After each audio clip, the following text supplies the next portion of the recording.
सांवरिया भिक्षु स्वाम अपने दीक्षा प्रदाता गुरु के साथ में संबंधों को तोड़कर सत्य के मार्ग में आगे बढ़ने के लिए अपने मित्रों के साथ अपने आप को संकल्पवान बनाकर वीतरागता के महान पथ की ओर अपने चरणों को गतिशील बनाना प्रारंभ कर देते हैं। विरोध का भयानक बवंडर है वह सामने आकर खड़ा हो जाता है। इतनी ज़्यादा प्रतिकूल परिस्थितियों का निर्माण हो जाता है जिसके सांवरिया भिक्षु सामने कल्पना भी नहीं की थी, पर उनका जो संकल्प बल है, मनोबल है, साथियों का जो सहयोग है, उनको कभी भी अपने पथ से विच्युत होने के लिए नहीं, कभी भी एक क्षण के लिए भी उनके मन के अंदर निराशा की भावना जागृत नहीं होती है, अपितु हर संघर्ष उनको और ज़्यादा नई शक्ति है वह प्रदान करना प्रारंभ कर देता है। रामनवमी का वह दिन जब अपने कदमों को आगे बढ़ाया था, पूरे बगड़ी शहर में एक नया भूचाल है वह आना प्रारंभ हो जाता है। जब कोई भूचाल आता है उसको सहन करना भी बहुत ही मुश्किल और कठिन काम हो जाता है, पर महापुरुष वो होते हैं जो कठिन परिस्थितियों में आगे बढ़कर अपने संकल्प शक्ति के द्वारा अपने पुरुषार्थ को और ज़्यादा जागृत करना प्रारंभ कर देता है। सांवरिया भिक्षु स्वाम अपने 5 साथियों के साथ अपने कदमों को बगड़ी के बाजार की तरफ गतिशील बनाना प्रारंभ कर देते हैं।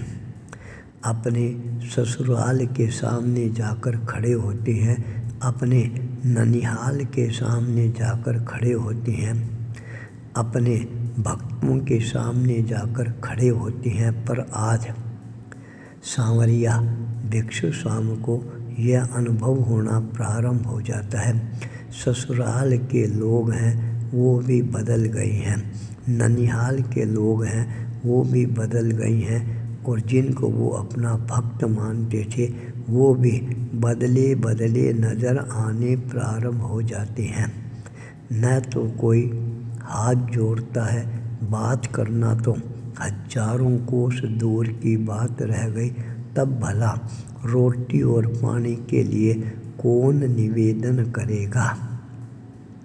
कंधों पर बोझ उठाते हुए संभालते हुए सांवरिया भिक्षु स्वाम धूप के अंदर बगड़ी के बाजार में खड़े रहते हैं, पर उनका सहयोग प्रदान करने वाला बगड़ी शहर में कोई भी व्यक्ति है उभर कर सामने नहीं आता है, क्योंकि सामाजिक प्रतिबंध है वह व्यक्ति को इस तरह से जकड़ कर रखा था। उस जकड़पन से बाहर आना किसी के भी बलबूते की बात नहीं बनती है, इसलिए चाहते हुए भी कोई व्यक्ति है सहयोग प्रदान करने के लिए सामने आने के लिए तैयार नहीं होता है।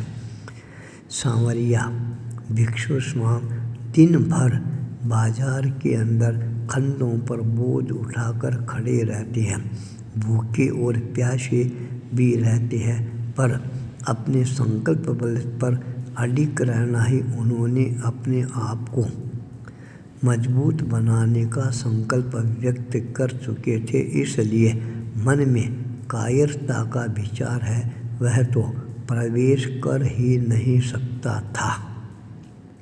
पूरे शहर के अंदर नई हलचल है वह प्रारंभ हो जाती है।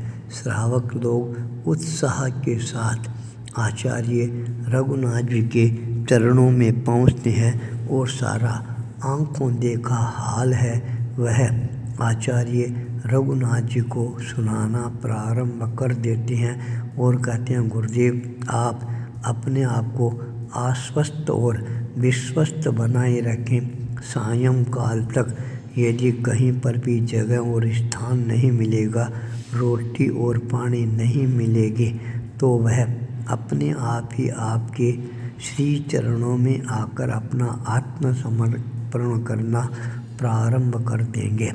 आचार्य रघुनाथ जी भी यह बात सुनकर मन में प्रफुल्लित होने प्रारंभ हो जाते थे। पर सांवरिया भिक्षु श्याम का जो चरण है, एक बार आगे बढ़ गया था, वह चरण कभी भी पीछे मुड़कर आने के लिए तैयार नहीं हो रहा था। सांवरिया भिक्षु श्याम ने अपने साथी संतों से विचार विमर्श करना प्रारंभ किया। अब क्या करना चाहिए? बगड़ी शहर में तो हमारी नैया को कोई भी खेवनहार नहीं है, इसलिए बगड़ी शहर को छोड़कर हमारे को सांडिया गांव की तरफ प्रस्थान कर देना चाहिए।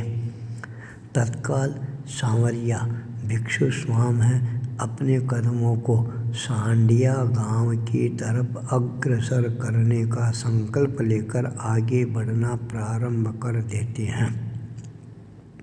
बगड़ी शहर की सीमा को पार करके प्रकोटे से पैर बाहर रखते हैं, उसी समय प्रकृति है वह अपना और भयानक रौद्र रूप है धारण करना प्रारंभ कर देती है। बगड़ी के लोग ही नहीं, प्रकृति है वह भी सांवरिया भिक्षु श्याम की परीक्षा लेना प्रारंभ कर देती है। प्रकृति का इतना भयानक रौद्र रूप सामने आता है, तेज अंधड़ है वह चलना प्रारंभ हो जाता है। आगे कदम बढ़ाना सांवरिया भिक्षु श्याम के लिए बहुत ही मुश्किल हो जाता है। चिंतन करना प्रारंभ किया, अब हमारे को क्या करना चाहिए? एक तरफ खाई है और एक तरफ शेर है, दुधारी तलवार पर हमारे को चलना है। संकल्प बल है और ज़्यादा मजबूत बनना प्रारंभ हो जाता है।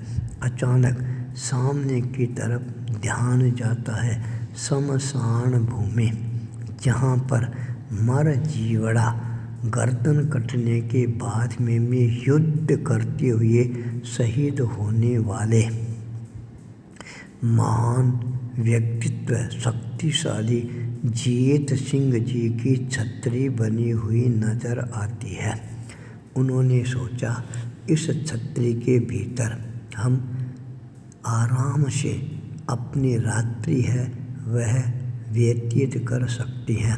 यह चिंतन करते हुए अपने साथी संतों के साथ अपने कदमों को शमशान भूमि की तरफ आगे बढ़ाना प्रारंभ कर देते हैं।